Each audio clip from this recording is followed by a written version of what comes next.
30 डिसेंबर 2022च्या सकाळी ऋषभ पंतच्या कारचा भीषण अपघात झाला। या अपघातामध्ये ऋषभ थोडक्यात बचावला।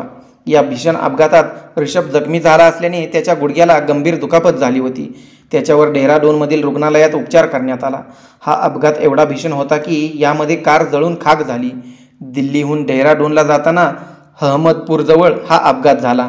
कार चालवताना ऋषभ पंतला झोप लागल्याने अपघात झाल्याची प्राथमिक माहिती समोर आली। गाडी अतिशय वेगात होती।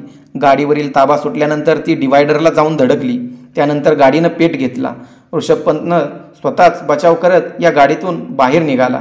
अपघाताच्या वेळी ऋषभ पंत कारमध्ये एकटाच होता आणि पेटत्या कारमधून बाहेर पडण्यासाठी त्यानं कारची खिडकी तोडली। त्यानंतर उपस्थित असणाऱ्यांनी तात्काळ ऋषभ पंतची मदत करत त्याला रुग्णालयात दाखल केलं। ऋषभ पंत पुन्हा भारतीय क्रिकेट खेळू लागला। मित्रांनो, या व्हिडिओमध्ये आपण माहिती घेत आहोत भारतीय क्रिकेट संघाचा विकेटकीपर आणि बॅट्समन ऋषभ पंत याची। तुम्ही जर मराठी दर्शन चॅनलवर नवीन असाल आणि चॅनलला सबस्क्राईब केले नसेल तर कृपया सबस्क्राईब नक्की करा। ऋषभ पंतचा जन्म उत्तराखंडमधील रुरकी येथे राजेंद्र पंत आणि सरोज पंत यांच्या पोटी झाला। वयाच्या 12व्या वर्षी तो दर शनिवारी आणि रविवारी सोनेट क्रिकेट अकादमीमध्ये तारक सिन्हा यांच्यासोबत प्रशिक्षण घेण्यासाठी आपल्या आईसोबत दिल्लीला जात असे। तो आणि त्याची आई मोतीबाग येथील गुरुद्वारमध्ये राहिली, कारण त्यांना त्या शहरात राहण्याची सोय नव्हती। तिथं आल्यावर ऋषभने प्रशिक्षक तारक सिन्हा यांची भेट घेतली। त्यांनी त्याला ॲडम गिलख्रिस्टचे बरेच व्हिडिओ दाखवले। व्हिडिओतून प्रेरित होऊन ऋषभने ॲडम गिलख्रिस्टप्रमाणे खेळायला सुरुवात केली। लहान असताना ऋषभ पंतने वेगवेगळ्या शहरातून आपले शिक्षण पूर्ण केले। डेहराडूनच्या इंडियन पब्लिक स्कूलमध्ये त्याने सुरुवातीचे शालेय शिक्षण पूर्ण केले। त्यानंतर त्याने दिल्ली विद्यापीठाच्या श्री व्यंकटेश्वर कॉलेजमधून डिग्री पूर्ण केली।